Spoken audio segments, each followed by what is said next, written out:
हमने लेजर के बारे में इसकी डिटेल पढ़ ली थी, ठीक है। अब हमें इंपॉर्टेंस और एडवांटेज पढ़ने हैं। तो एडवांटेज दिए गए information about an account. First point दिया है इंफॉर्मेशन अबाउट एन अकाउंट, एक खाते से संबंधित सूचना की प्राप्ति करना। अब हमने यहाँ बात करी थी कल कि जो लेजर होता है इसमें हम सभी के अलग अलग अकाउंट बनाते हैं, ठीक है। हर पार्ट का एक अलग अलग अकाउंट बनाया जाता है, तो उसके लिए एक खाते की पूरी जानकारी रहती है। लाइक यहाँ पे कैश का अलग बनाएंगे, कैपिटल का अलग बनाएंगे, परचेज का अलग बनाएंगे, सेल्स का अलग, एक्सपेंसेस का अलग बनाएंगे। तो हर नाम का क्या बनाएंगे, यहाँ पर अलग अलग अकाउंट बनाएंगे। तो उससे क्या रहेगा, हमें एक एक अकाउंट की पूरी डिटेल मिल जाएगी। फिर नेक्स्ट है knowledge about debtors and creditors. अब हमें हमारे ऋणी व ऋणदाता का ज्ञान हो जाएगा। अलग अलग अकाउंट बनाएंगे तो हमें हमारे डेब्टर्स के बारे में पूरी जानकारी रहेगी और हमारे क्रेडिटर्स के बारे में भी पूरी डिटेल हमारे पास रहेगी। चेकिंग ऑफ अर्थमेटिकल इक्वेरी, गणितीय शुद्धता की जांच। अर्थमेटिकल इक्वेरी, आप जो मैथमेटिक्स करते हो, प्लस माइनस कर रहे हो, मल्टीप्लाई कर रहे हो, परसेंटेज निकाल, अगर इसमें कोई गड़बड़ी होती है आपसे, लाइक जनरल एंट्री में आपसे कोई गड़बड़ हो गया अमाउंट लिखने में, ठीक है ना, आपसे सब्सिडरी बुक में हो गई, तो आप यहाँ पर आकर उसको क्या कर सकते हो, चेक कर सकते हो कि हमसे क्या गलती हुई है, ठीक है। नॉलेज ऑफ फाइनेंशियल पोजीशन, आर्थिक स्थिति का ज्ञान। जब हमें लेजर बनाते हैं तो हमें हमारे पोजीशन के बारे में क्या रहता है, बैलेंस शीट बनाएंगे तो किस बिहाफ पे बनाएंगे, लेजर के बिहाफ पे। तो उससे क्या होता है कि हमें हमारी आर्थिक स्थिति, हमारे जो इकोनॉमिक स्टेटस है ना, वो हमें पता चल जाता है। फिर नॉलेज ऑफ असेट्स, हमारी संपत्तियों के बारे में पूरी जानकारी हो जाती है हमें। नॉलेज ऑफ लायबिलिटी, हमें हमारे दायित्वों की पूरी जानकारी हो जाती है। फाइंडिंग कंप्लीट इंफॉर्मेशन क्विकली, शीघ्रता से पूर्ण सूचना, हमें हाथों हाथ जल्द से जल्द पूरी सूचना, पूरी डिटेल मिल जाती है। लाइक आप बोल सकते हैं किसी का पर्टिकुलर किसी एक बंदे का अकाउंट निकालना है, क्या राम हैगा, उसका अकाउंट निकालो, ठीक है। तो हम कहाँ जनरल एंट्री में उसकी एक एक एंट्री को ढूंढते रहेंगे या सब्सिडी बुक में ढूंढते रहेंगे, कौन सा केस था, कौन सा आया, कौन सा गया, कौन सा उधारी का था। हमें क्या करना है, सिर्फ सारे ट्रांजेक्शन, उसका एक अकाउंट खोलना है कि यार इस पेज नंबर पर उसके अकाउंट है। हमने वहाँ खोला तो सारी चीज़ें हमें कहाँ मिल जाएगी, उसके नाम की, एक ही पेज में, एक ही अकाउंट में सारी डिटेल राम की हमें मिल जाएगी। Knowledge of income and expenditure, सारे आय व्यय खर्चों का पूरा नॉलेज हो जाता है, ज्ञान हो जाता है हमें।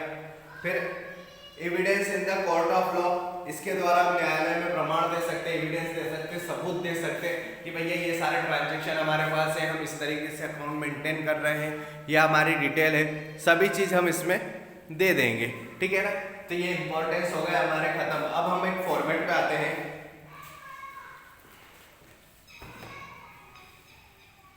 फॉर्मेट ऑफ लेजर, आपको इंग्लिश मीडियम की बुक पेज नंबर 208 और हिंदी मीडियम की बुक पेज नंबर 245 पे दोनों चीजें मिल जाएंगी।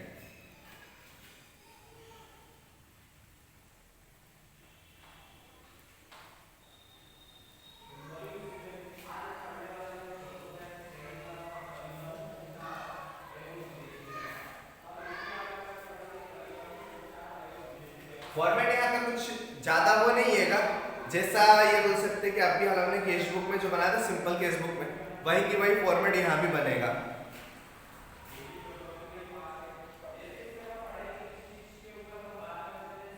डेट, पर्टिकुलर, जेएफ, यहाँ पर क्या आएगा, जनरल फोलियो। जब जनरल बनाई थी तब क्या लिखा था हमने, एलएफ, लेजर फोलियो। अब क्या लिखेंगे, जनरल फोलियो। तो क्या इसमें किसका पेज नंबर डालेगा, जनरल। जनरल में लेजर का डालता है और लेजर में जनरल का डालता है अमाउंट।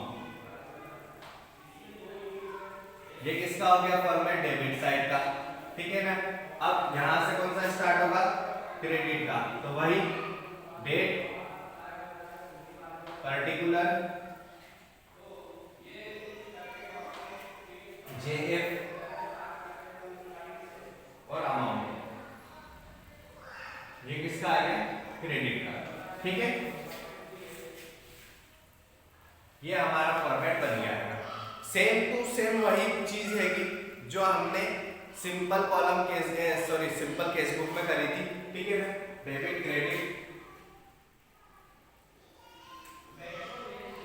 अब यहाँ पर लेजर जब बनता है, ठीक है, हर नाम का अलग अलग बनता है, हर नाम का अलग अलग बनाया जाता है। अब आप जब जनरल एंट्री बनाओगे तो उसमें सारे नाम के एंट्रियों को डेबिट का क्रेडिट और क्रेडिट का डेबिट। नाम है उसका अपोजिट नाम से ही इसको लिखा जाता है। एक हम एग्जांपल ले लेते हैं, ये आपका फॉर्मेट हो ही गया होगा, ठीक है ना। ये फॉर्मेट लिखे रख देता हूं मैं, आगे बढ़ते हैं। एक एंट्री बनाते हैं हम,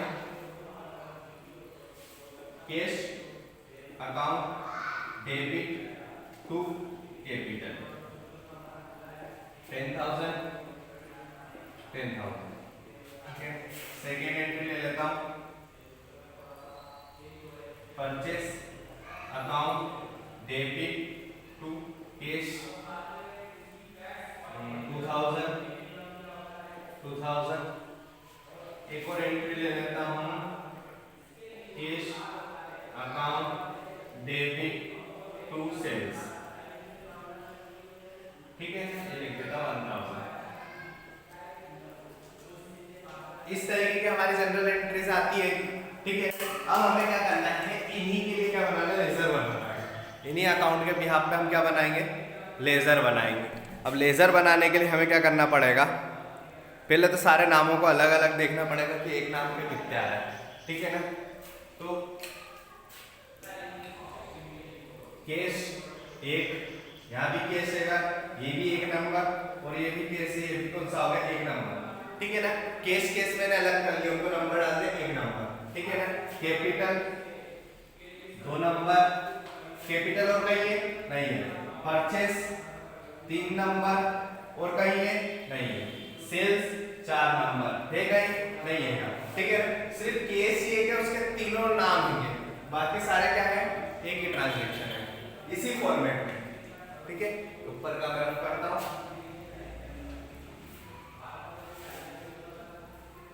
ठीक है ना। अब सबसे पहला कौन सा है, नंबर 1 किस पे डाला हमने, केस। तो यहाँ क्या लिख देंगे हम, कैश अकाउंट।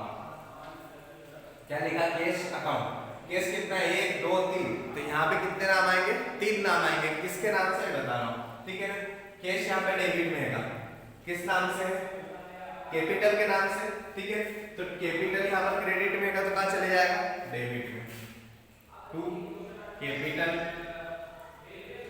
10,000, ठीक है। फिर यहाँ पर केस की एंट्री में परचेस है, केस नहीं आएगा, क्यों, क्योंकि केस का अकाउंट बना रहा है, उसके साथ जो नाम होगा ना वो आएगा, ठीक है। परचेस में डेबिट में, यहाँ कहाँ चलेगा, क्रेडिट में। फिर यहाँ पर सेल्स इसी के साथ में आएगा, क्रेडिट में, यहाँ का चले जाएगा डेबिट में। वही वाली entry same to same, debit का क्रेडिट, क्रेडिट का डेबिट, कितने का 1,000 हो गई, ठीक है। क्या रहेगा, बैलेंस शीट कितने का होगा, ये हो गया टोटल 11,000, 11,000। परचेस कितना है, 2,000 का, लेस कर देंगे तो 9,000, ये खत्म हो गया। पहला केस का पोर्शन हमारा खत्म हो गया। अब किसका पोर्शन देंगे, सेकंड नाम हमने किस पे डाला, कैपिटल में, ठीक है ना।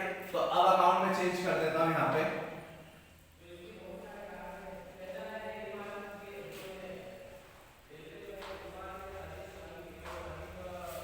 अब सेकंड अकाउंट किसका बनाऊंगा मैं, कैपिटल का, कैपिटल अकाउंट, ठीक है ना। अब क्या हो रहा है यहाँ पे, कैपिटल किस किस में है, सिर्फ एक ही एंट्री में है, ठीक है ना, कैपिटल अकाउंट। बट कैपिटल के साथ में कौन सा नाम है, कैश का, तो कैपिटल का अकाउंट में किस नाम से एंट्री होगी, कैश के नाम से। ये डेबिट में है तो किस साइड में जाएगी, क्रेडिट साइड, सॉरी डेबिट में है तो क्रेडिट साइड, तो बाय कैश। कितना आएगा, 10,000। और कुछ है नहीं है, ये टोटल में कितने आ गए, 10,000 टू बैलेंस सीडी 10,000 और टोटल हो गए 10,000। ये आपका कैपिटल का भी अकाउंट बन गया। आपने 2 अकाउंट बना चुके हो, ठीक है ना, एक कैश का बन गया और एक कैपिटल का बन गया। अब किसका बनाएंगे, परचेस का और फिर सेल्स का।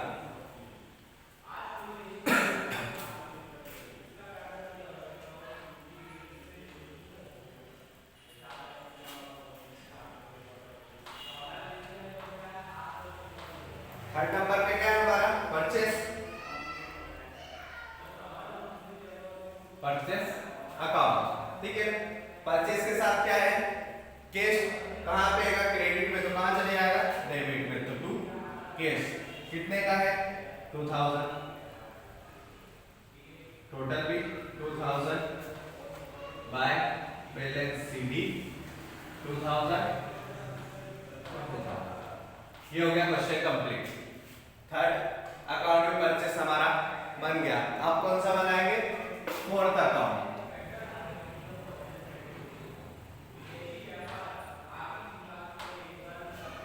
फोर्थ नंबर पे कौन सा अकाउंट दिया हमें सेल्स अकाउंट, लिख देंगे सेल्स अकाउंट बनाना। सेल्स के साथ क्या आएगा कैश, डेबिट में का कहां चले जाएगा क्रेडिट में बाय कैश, कितना है 1000, यहां भी 1000 टू बैलेंस सीडी 1000, ये हो गया कंप्लीट। आया समझ में कुछ, ठीक है ना। इसी तरीके से यहाँ पर आपको जनरल एंट्रीज दी जाएगी क्वेश्चन में, तो सबसे पहले जनरल एंट्रीज बनानी पड़ेगी, उसके बाद में हमें लेजर बनाना पड़ेगा। मैंने इसलिए आपसे पहले भी बोला था कि आप जनरल एंट्रीज जिनको नहीं आई वो क्लियर कर लेना, ठीक है ना, क्योंकि जनरल एंट्री सब्सिडरी बुक के बिहाफ पर ही लेजर बनेगा और इसके बाद के अकाउंट भी इन्हीं बिहाफ पे बनते हैं, इसीलिए आपसे बोला गया है कि जनरल एंट्रीज आपकी कंप्लीट होना चाहिए, ठीक है ना। आपको क्वेश्चन दिया जाएगा, आपको उसकी जनरल एंट्री बनानी पड़ेगी सबसे पहले, उसके बाद में फिर आपको क्या करना पड़ेगा लेजर में उसको ट्रांसफर करना पड़ेगा। तो यही प्रोसेस रहेगी। लेजर में हर नाम को आपको क्या करना पड़ेगा अलग अलग डिस्ट्रीब्यूट करना पड़ेगा, अलग अलग नाम से छांटना पड़ेगा और अकाउंट बनाने पड़ेंगे। अब आप खुद सोच सकते हो कि आपको कितने अकाउंट बनाने पड़ सकते हैं, ठीक है ना। तो कल से हमारे हम प्रैक्टिकल स्टार्ट करेंगे, ठीक है ना। आज हमारा ये कंप्लीट हो गया है, थ्योरेटिकल पार्ट फॉर्मेट हो गया है। अब आप अपना डाउट जनरल एंट्री तक के कल क्लियर कर लेना। Thank you.